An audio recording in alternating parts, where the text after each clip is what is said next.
I'm happy to be here. It's wonderful.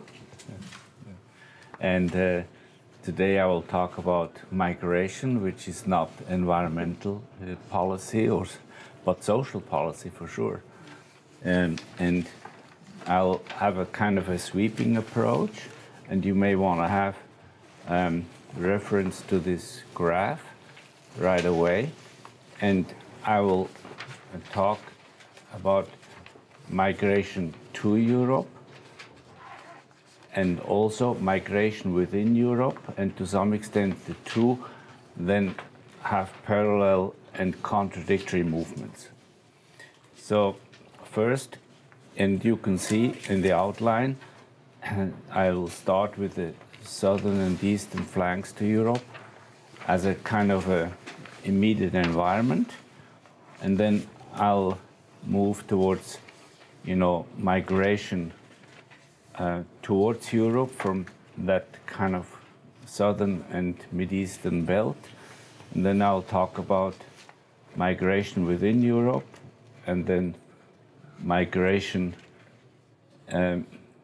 from outside of Europe around the Dublin Agreement, meaning also refugees. So here,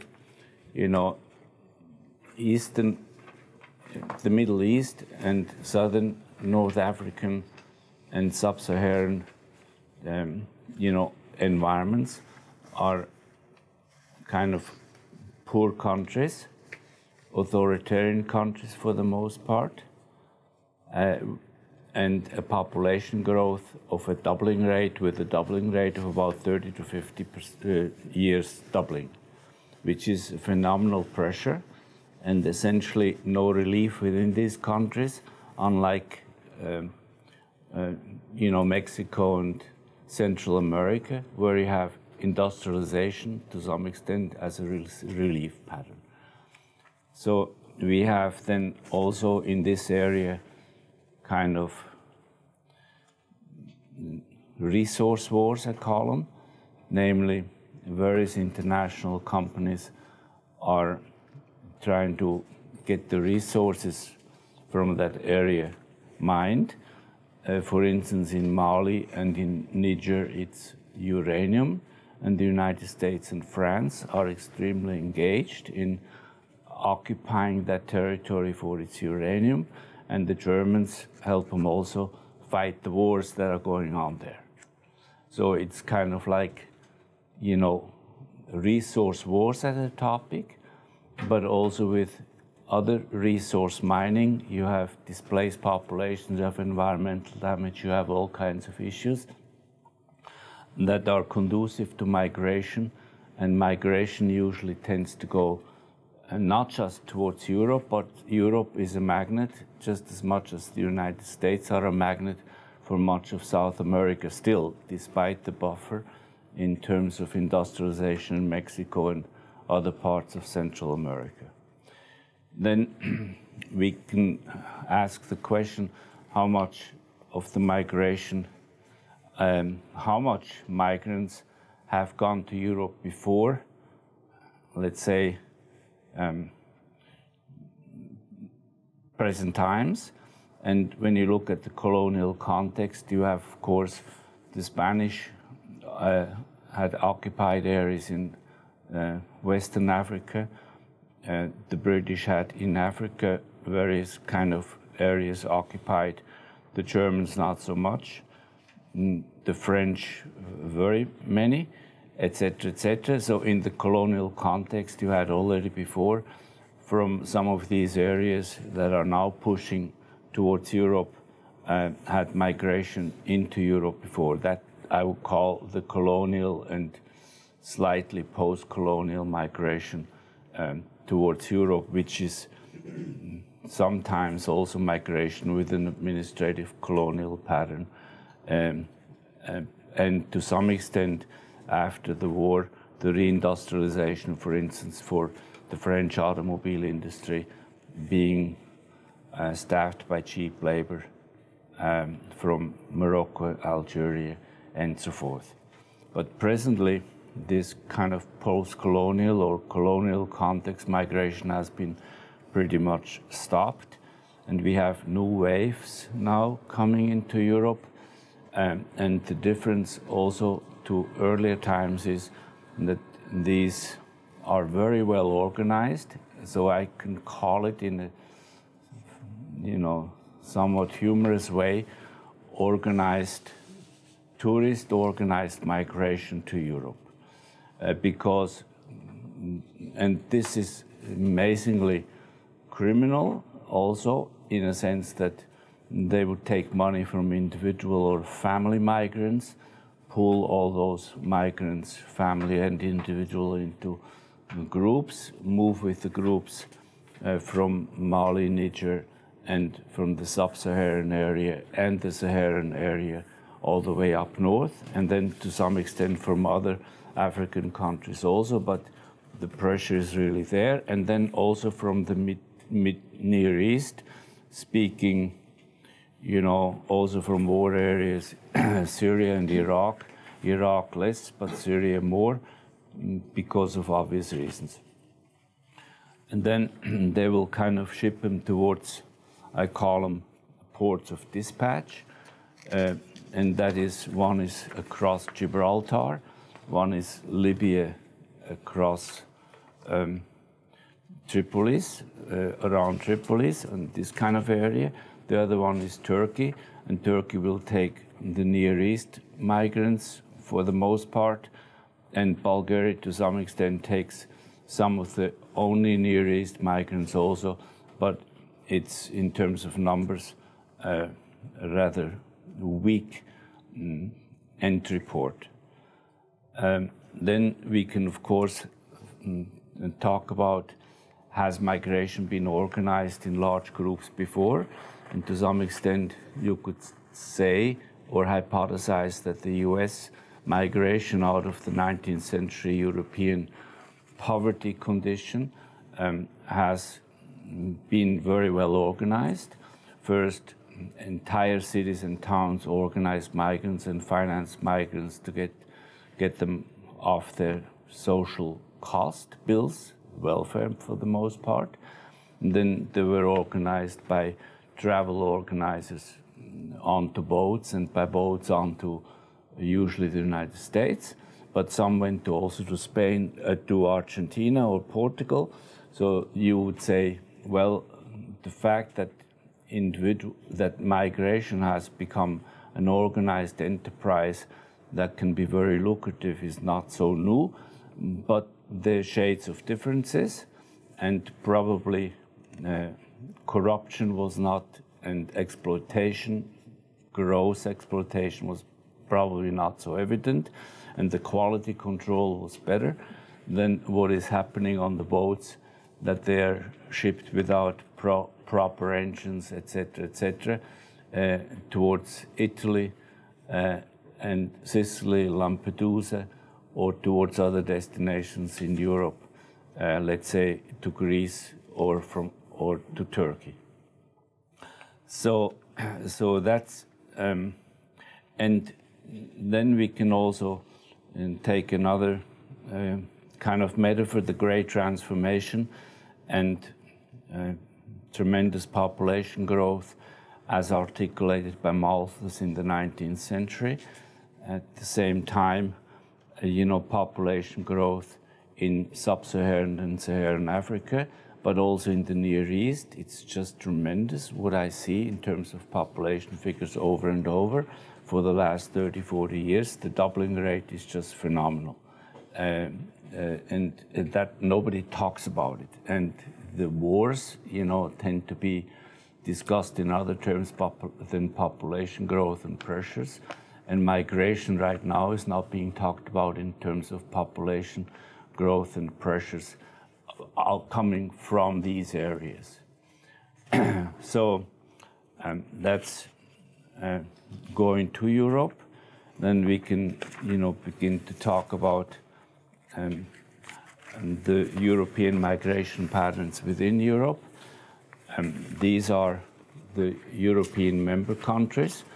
The green countries are not members, the green areas, but are associated with some special contracts to do most everything as if they were members. They also pay into the European Union's their fair share, so they're not cheap affiliates, but full affiliates, mostly following European Union guidelines, sometimes faster, but certainly as complete as many other countries. The yellow portions are the most recent members of the European Union: Croatia, Romania, and Bulgaria. And Great Britain has a kind of a European Union member status that is limited by contract. And you will find member states like Denmark that also do not agree and have special deals pertaining to certain issues. But Britain has more exempt issues than other countries. And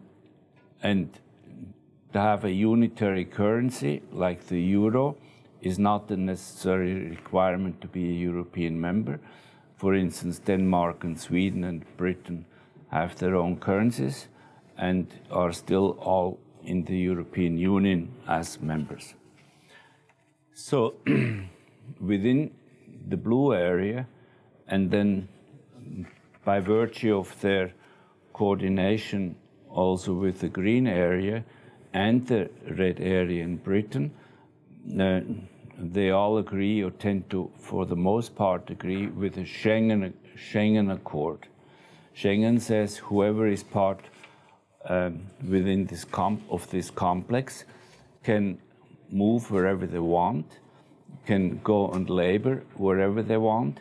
In other words, they have free access to the labor market and can in that sense, behave as if they were in the United States, that kind of stuff. Then you have an interesting case to be observed. You have, for instance, Gibraltar here as a pressure point for migration into Europe through Spain and Gibraltar. And so much of the Spanish, let's say, agricultural production is in the southern part of Spain. So they will have a lot of clandestine labor, also refugee labor, accepted here, while sending themselves lots of migrants into Northern Europe to take part, as everybody does, in the labor market of Europe. So you have these flow-through systems. A good example is Spain. You have then the opposite example. For instance, Poland refuses to take even a handful of refugees, or these kind of migrants that are collected and held at bay in Greece or in Turkey or in Italy, but themselves dispatch by the hundred thousands of workers to Germany and Britain, etc., etc. So you have these kind of dynamics that are little talked about. Then you have labor market in general within Europe is the Schengen Agreement, and then you have the question what do you do with refugees and labor markets, and then you have the Dublin Agreement to complement the Schengen Agreement. The Dublin Agreement says, here is Europe. Whoever comes to a European border and as a migrant and needs to be administered, or let's say in terms of public policy, becomes subject to that country's public policy and management. So what you have is Italy, Greece, and Spain, more or less burdened with a huge crowd that comes to that place through various means, corrupt and non-corrupt, and they need to be handled there in terms of public administration. That would mean, you know, to know where do you come from, you know, what route have you taken for your migration, you know, what's your reason to be here. Many will say, well, we are refugees. Well, why are you a refugee? And what kind of refugees? Some will say war refugees.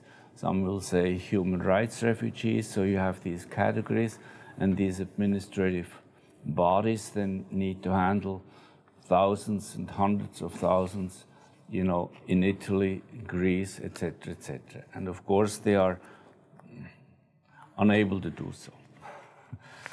So what's then interesting is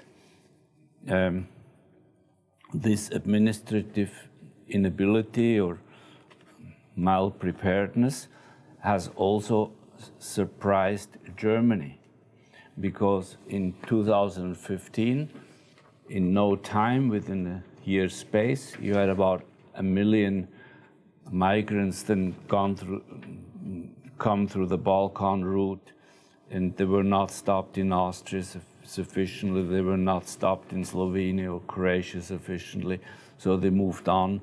And this is an immense pressure, you know, and this is the new thing, that you migrate for whatever reason in groups, and you have your travel guides, migration guides, more or less quality controlled, show you the routes, and it may be through trains or on walking or whatever routes, you know.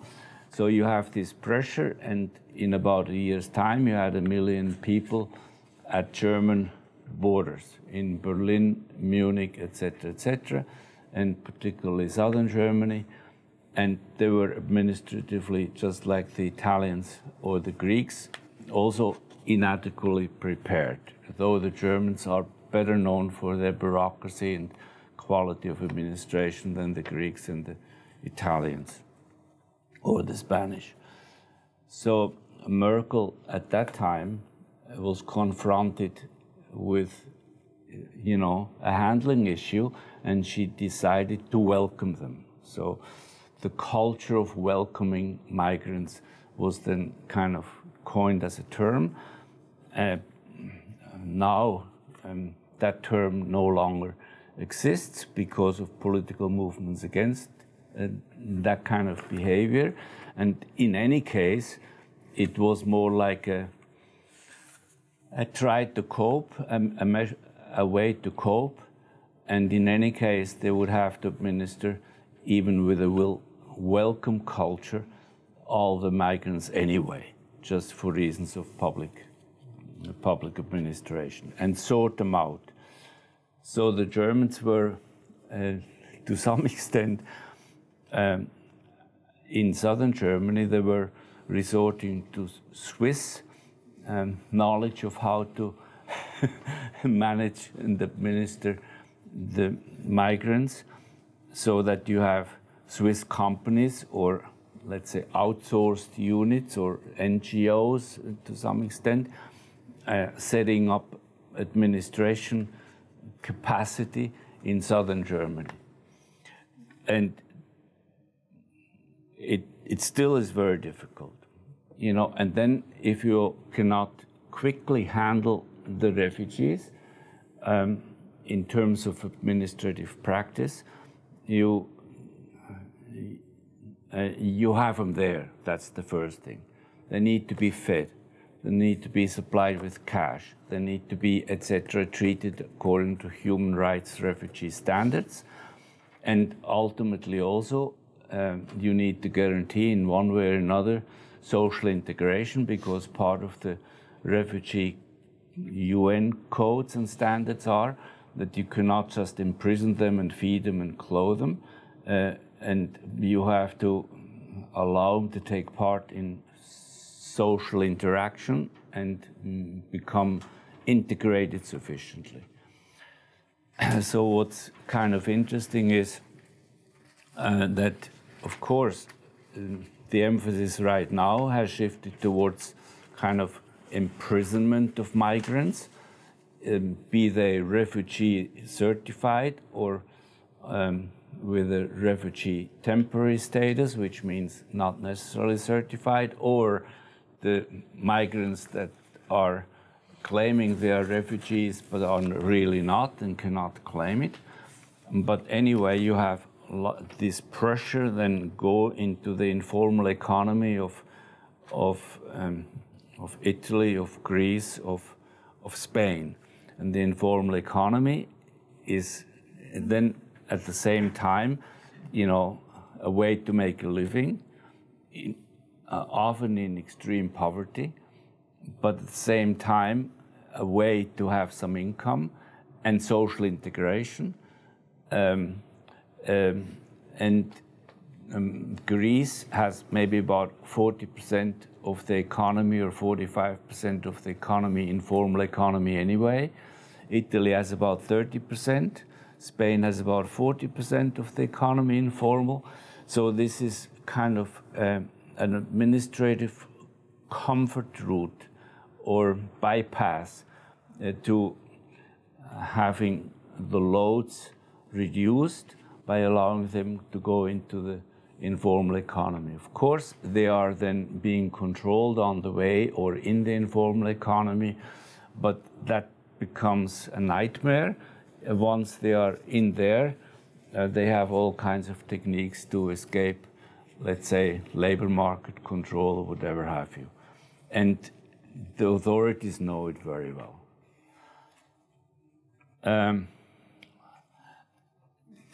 Then they would not necessarily be able to take part in the European market as such, but some in the informal economy will then kind of penetrate Northern Europe, where the informal economy is maybe only about 10% or 8% or so. But nevertheless, some will go in there. However, now going back to the Schengen Agreement, the Schengen right to work anywhere and live anywhere also produces informal economy and is a kind of an enhancer of informal economy. And particularly from Eastern Europe, you have then Poles that work as, or Czechs that work as self-employed in the informal economy, in construction, in agriculture, in home care services, in elderly care, etc., etc. So, for instance, I have friends in Switzerland who say, I don't have Swiss home care for my elderly mother.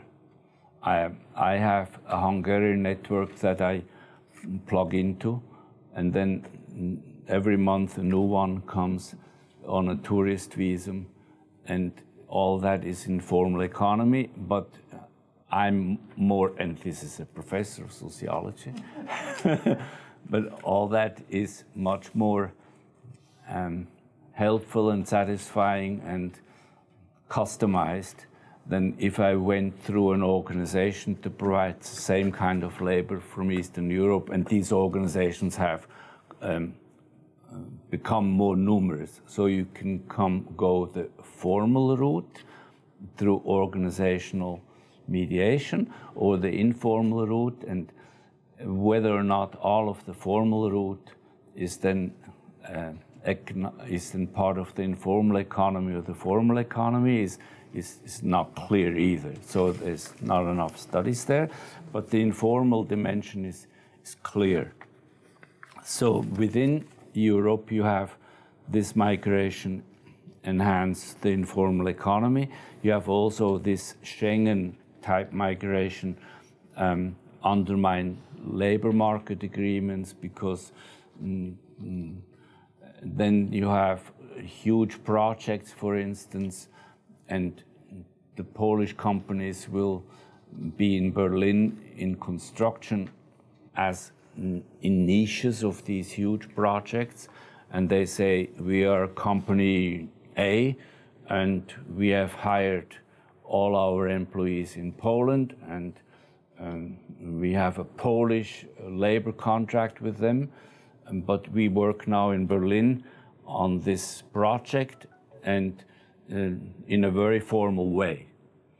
Well, is this formal way then labor union contract standardized or not? And there's lots of conflicts around it. By the way, Irish corporations just the same, so that the European Union had to tighten the control over, this kind of labor market participation through companies that bring their own personnel.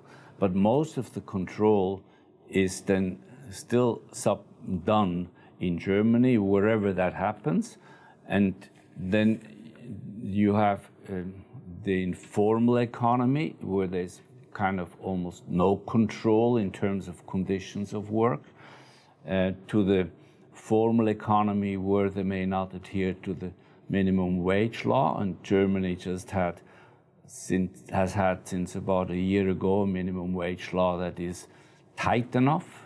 Before it was like the United States, or inexistent. And in some countries like Switzerland do not have a minimum wage law. France does very clearly. Other countries do very clearly. But it just shows that, minimum wages then may not be adhered to just as much as labor contracts may not be followed. Let's say construction labor contract or other labor contracts.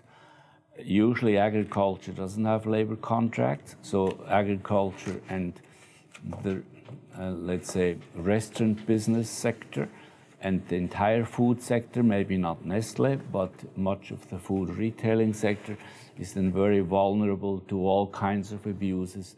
Let's say informal economy, below minimum wage employment, certainly not labor market conform employment, etc., that kind of stuff. So that's the problem within Schengen, which is leading to quite a bit of conflict, and then also correction to administration and policing. And that happens, though, mostly on the national level, so the national governments are pressured to do more along those lines in terms of control. But this movement then goes hand in hand and conflates with the migration from the outside, and that's why regular and refugee migration from the outside of Europe then will have the same niches to move into and to be in.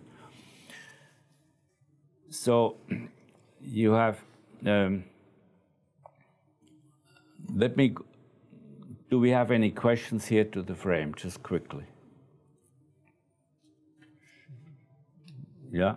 The cash you talked about, is it trackable?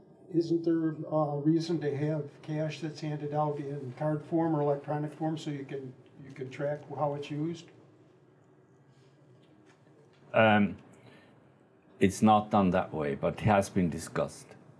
Why don't we, they all have handies, so everybody, like people say, well, I know welfare recipients who drive a Cadillac, this is kind of the old saying. Now you say that all the refugees must have money, otherwise they wouldn't have a smartphone. And so the idea is, why don't you give them cash on the smartphone so they can spend it like you and I do spend, no longer credit cards, but then you can also track them very well, even through GPS. So that's being discussed. But these are administrative techniques that are far away from being ripe techniques to public administrate, this group. So mostly we are back to, immigration and naturalization service type of bureaucracy. And then you have difficulty, many will come and say, I'm a refugee, and then you need the name. Well, my name is such and such. What's your age? Such and such. Can you document it? No, I can't. I lost my papers on the road being a refugee. Or they say, I didn't get any from the government. And then this naturalization bureaucracy or immigration bureaucracy has to go and check with the government where they say they are from. And the government says, well, we gave them. Or the government says, no, we never give. We don't want migrants to leave our country. So we don't give travel documents, except for a select few. So there's all kinds of shady territory where you cannot really assign what kind of status they have, even if they claim it. And then that leads then to some extent to the, let's say, statistical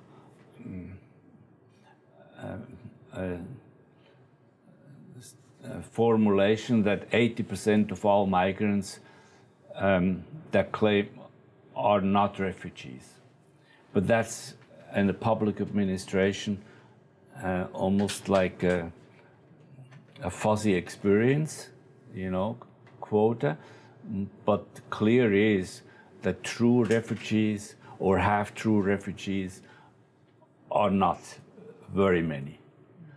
And war refugees also not, but war refugees is even harder to claim because the legal structure is not as clear as with human rights refugees. Because human rights refugees can be, well, anyway, to some extent, you can base it on stories, and then you have Amnesty International, and you can have Amnesty International as an organization and other NGOs go back to the origin of these countries and check on the truth value of these biographical stories. On the whole, it's, but still, once you have them in Greece, they're in Greece even as liars in terms of migration status. So they may have claimed refugee status, but are really not, and they are in Greece. And how do you then repatriate them?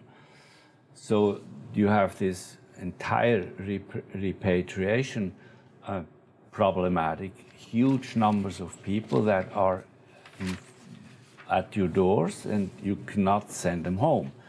And when you try to send them home, load them up in airplanes, and one goes to Khartoum and the other goes to Timbuktu or somewhere, you know, then you have, you land, you may get permission, but then nobody wants to deal with them, so the governments refuse to repatriate. And even if you tell them that you have clearly defined or been able to define that they are from that origin. So to some extent, it's like the European context of the 19th century, where entire political systems, let's say on the town level, county level, city level, you know, paid a lot of money to subsidize migrants out. And the governments may have even taken money from the migrants to be allowed to go from one country, let's say through Niger to Mali to Libya, etc., without any checking borders. So it's kind of like at the same time from Niger to Mali to Libya is a cocaine route coming, you know, from Central and Latin America, you know, by boat, cocaine to this western coast of Africa, and then it's being shipped in portions all the way to the Mediterranean, where it's then being shipped in small boats to the European scene, and that's our cocaine supply that comes through that. And so you have other corrupt trade and illegal trades combined with the refugee or regular migration, corrupt and illegal trade, you know, or travel. So it's that kind of problematic. So once you have them, you can't control them. You can't send them home. Then even with refugees, the refugee status is not, legally speaking, a status where you can stay on forever. No, it's a permanent status that gives you relief. And if you are, let's say, defined as, let's say, provisional refugee, that means the story is most likely true, but still, we still need a bit more time to say really yes or no. But since the probability is high that you will be a refugee or classified as a refugee, we for now label you as provisional refugee. So you don't make any error in terms of human rights administration. Then, so it's difficult to repatriate even refugees after their time has come up. For instance, the Tamils, came in fairly big numbers to Switzerland out of the Civil War context. And the Civil War context had waves. And at the bottom, the Swiss said, well, let's now repatriate some of the Tamils with refugee status back to Sri Lanka, usually not to India. So they did. And then NGOs accompanied these shipments or repatriation trips, and then realized that 3, 4, 5, 6 weeks or months down the road, they were again suffering from violation in terms of human rights by the local Sinhalese government or by other forces. So you have to then, in terms of human rights, stop repatriation, but actually the status is not for you to stay unless you manage to marry, let's say a Swiss or something like this. So in that sense, or get an educational qualification, which will then get you through another named human capital route into the country and into the labor market and into residency, etc., etc. And the Schengen Agreement says, of course, you may take specialists from Japan or India or China to come and work in the German IT industry, or from the United States to work in the Swiss pharmaceutical industry, life sciences from Boston, from Silicon Valley or whatever, or New Jersey, wherever, or the Research Triangle in North Carolina. So it's not that the Schengen Agreement says no migrants may come into this labor market, but only a certain kind, which is like the Australian or New Zealand kind of point system, maybe. And there's usually a quota system. So pertaining to these migrants and alleviating the pressure in Southern Europe and in the Near East, there is some talk about having an Australian, New Zealand type of bonus system approach. Whoever has points number such and such will be able to take part in a lottery or will be able to become a regular migrant. But that doesn't exist. All of Europe is, in that sense, kind of helpless. So the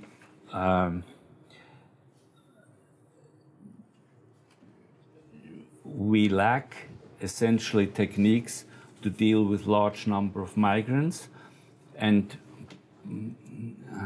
an emergency measure has now been to pay the Turkish government, that's not part of Europe, billions of dollars to hold the migrants at bay. Now, of course, all the migrants they're not in Turkey to stay there. Even though Turkey can, in the meantime, be seen as a kind of a NAFTA Mexico condition country, because they're sufficiently industrialized, about like Mexico. So it's not an unattractive place, in terms of labor market access. There may be lots of competition, but they want to go to Europe. So Turkey is being paid now lots of money to hold the migrants at bay.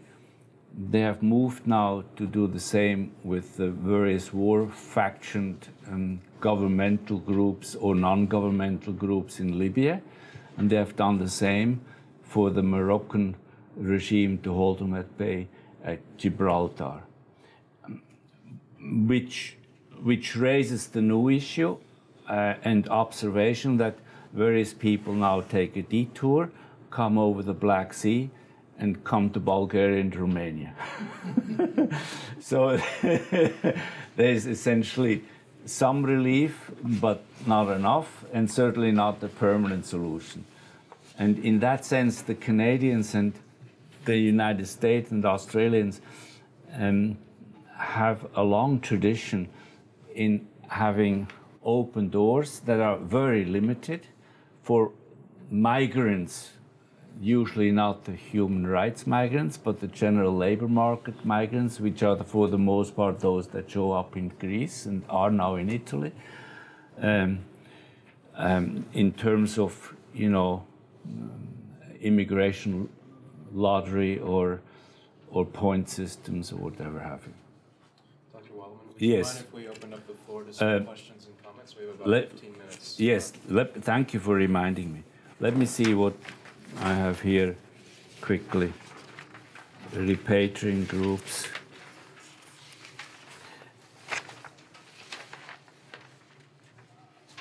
And then one point I wanted to say, since the Dublin Agreement says where the migrants arrive from the outside is the point at the country where you need to publicly register them. So it's kind of like when you come to California, it's California that has the naturalization, etc., etc. It's that kind of principle. And now everybody has gone to Greece and to Italy, and they are overwhelmed. And the question is, can we take some of this large number here and settle them up in Northern Europe just for ease of burden administration? Well, there's no consensus that they should be. So the consensus has been that you increase funding for the Italians and the Greeks and the Spanish, but not for distributing the migrant numbers in Europe. The same also not for refugees that have a definite or a provisional status.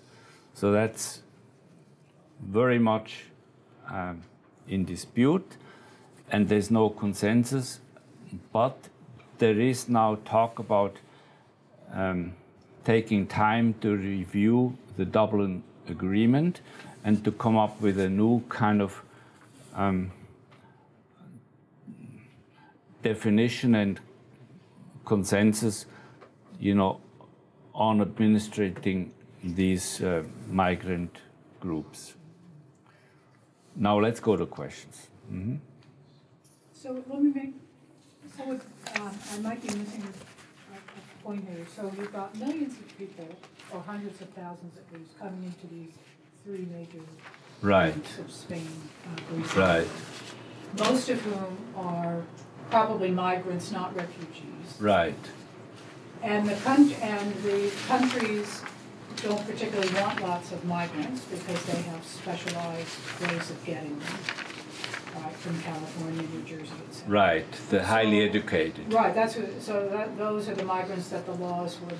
Right. So these hundreds of thousands of migrants just disappear into the informal economy and escape into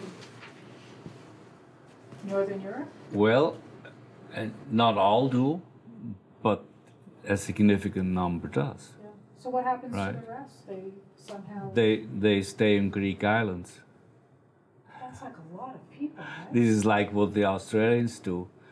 They sort them out in some Pacific island and claim to do the naturalization, you know, kind of checking administration there. And the human rights group say that's not, it's imprisonment. It's not kosher in terms of guaranteeing human rights. So how many people are sort of, you know, quote unquote, imprisoned in Greece, Italy, Spain? I don't know the exact numbers now, but then there's always stories about people fleeing these islands, or rioting, stuff like this. So it's a lot of people. It's a lot of people. It's a lot of people. Yeah. Worldwide, the refugee population is about 60 million, isn't it? Yeah, that's right.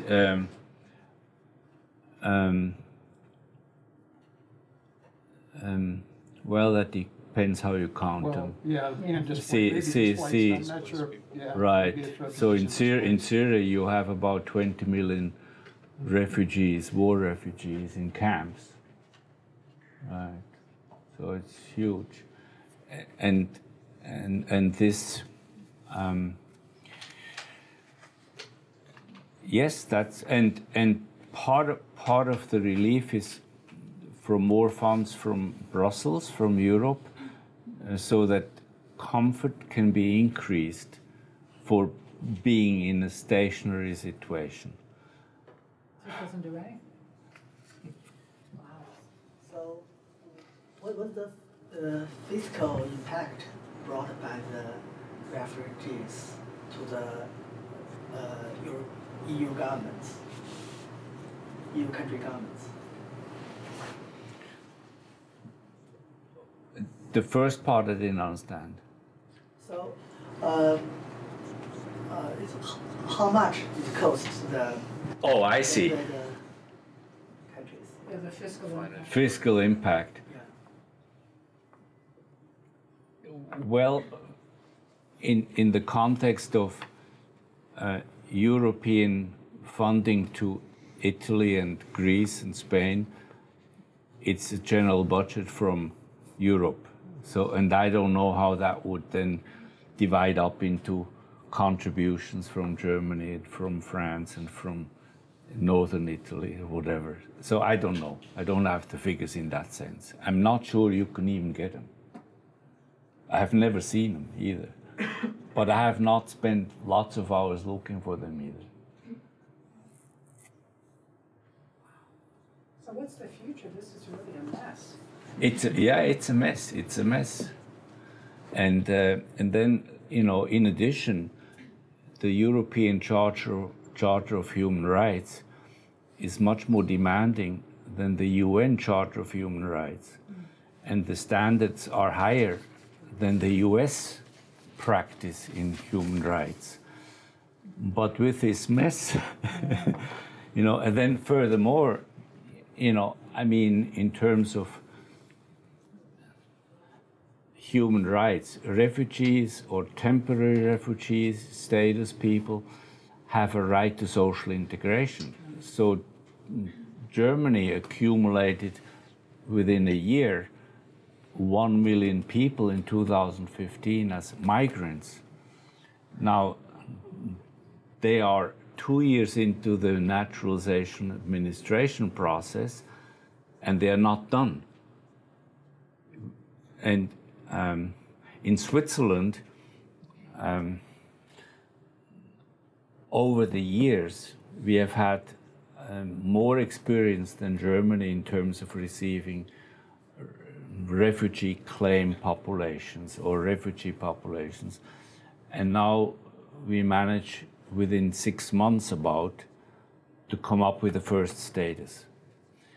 So the administrative strategy and efficiency is very good in Switzerland. That's why the Germans have asked to do. And also the administrative efficiency is high, but not at the expense of human rights, because there's NGOs with their legal staff present at and looking at every dossier that's being established and every interview that's being held with so it's administratively very elaborate, also with legal safeguards, so you don't make too many wrong decisions.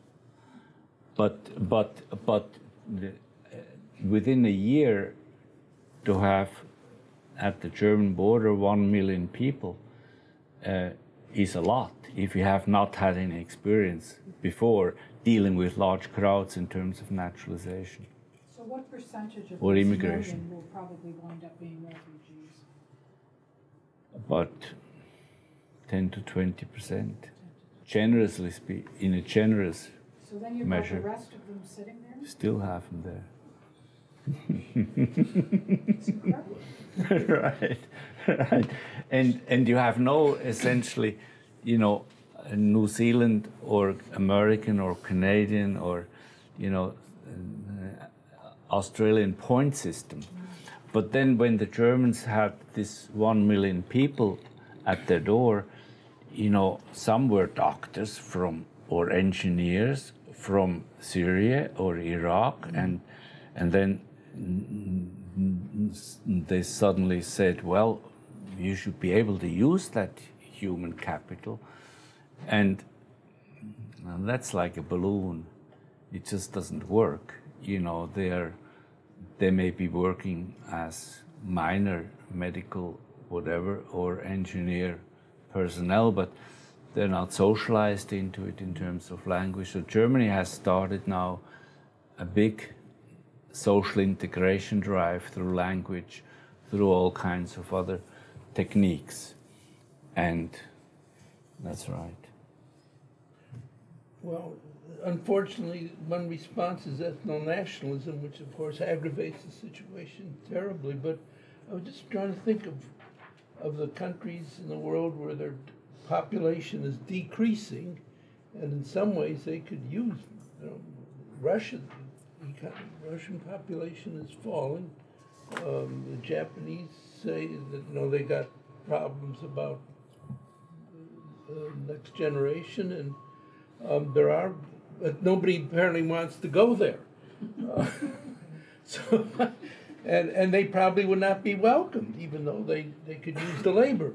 So Right. it seems that there are possible options if people would just be more sensible. I agree. In Japan, you know, they have got kind of migrants from other countries, clandestine to some extent, but they are talking as alternative about better use of female labor. Yeah. So that's there, and at the same time, you know, the right wing also in Switzerland will articulate itself against migrants from the outside, but they never talked about the migrants right now Switzerland has to the US and to other European countries, and to because Switzerland is per capita, I'm not off very much, the #1 imperialist, meaning per capita 8 million people per capita. Most capital is invested in, you know, in the world, abroad. So all these transnational corporations like Roche, Novartis, Nestle, etc., etc., etc., and the banking system, you know, UBS, Credit Suisse, and all the others, they have their, you know, locations elsewhere, and they use Swiss personnel so that we have now maybe about 1 million. We have about 2 million in the population with migration background of the 8 million, but we have more than 1 million of Swiss abroad. And these are very highly qualified people, usually. But nobody talks about the export of labor, as I did, for instance, Spain taking in Moroccan and migrants, you know, and then shipping other populations into the European market. Yeah, it seems to me that I think the French are world leaders in biometric measuring of people. To me, it seems an easy excuse to say we can't identify these people long term. And I would offer that it's too easy to measure people biometrically, and even give them a new name. I mean, you know, so say your name is Ivan. Well, in Italy, we're going to call you, you know, whatever, you know, you want. That confusion, people, one of the biggest problems expense-wise that I see in capitalism or any other system now is we are so passively accepting of the value of looking at the alphabet. And, oh, here's my alphabet, like you today. And I'm not saying this to really belittle you, but I'm saying this is an economic habit that says, I prepared this for you, it's got information or a story, and you need to know it for a half an hour in the next day or two, so pay attention to it. Well, that's not necessarily an economic product. It may be a social product, and I'm not saying it doesn't have value, but having people in Europe or in the US saying, well, we're going to have an interview, and this is the first of 6 interviews, and we're going to document them all, and then we're going to have you go away, and we're going to talk to 2 or 3 other people using these interviews, and have you come back. That's not work. That's like social acceptance. I mean, and that's, you know, it has value again, but I'm saying this stuff about, and as far as assimilating these people, why don't they have people of the same ethnic background as groups like they do in microfinance collateralize themselves? In other words, if you've got a group of 20 people in one neighborhood of Berlin who are all from one city in Syria, and some of them are working and some of them are not, one of them needs a car, well, share a car with them, or have the 20 people, some of them, sign for this person and collateralize the risk and get them what they need to be productive, but don't just say, well, we're never going to loan you. You know, if you're around here for 12 years, then we'll give you $1,200 a loan. You can't have somebody waiting 12 years for a $1,200 loan. They've got to make friends, and they've got to organize to... Right, that's once they have assigned a status, that you can begin to think about social integration techniques, and what you say would be one avenue possible, you know, collateralizing group cooperation, etc. And you have a Senegalese, let's say, co-op for this and another co-op for something else, etc. Yeah, but to me, the status, the main status a person should have is not whether they're Senegalese or whether they're Senegalese adopted by Germany, but please, but the main status they should have is where are they in their estate? Their name, not as a national person, not as an ethnic person, right. Where are they in their life in terms of skills, providing for themselves, and into their old age, what is the status of their estate? Are they making it? Are they saving? Right. Do they have support system? Not. Yeah, but even this requires integration, you know, education for integration. It needs adjustment. It needs, so you can participate in the labor market, or else you end up being in an ethnic subculture, informal economy. That's not the goal countries want to go into. No, but you could force, the state could force people to have an estate account. Unfortunately, we're out of time here today. This is a conversation that is going to have to be tabled. Thank you all for coming. I want to give Dr. Wallerman a round of applause. Thank you so much. Thank you.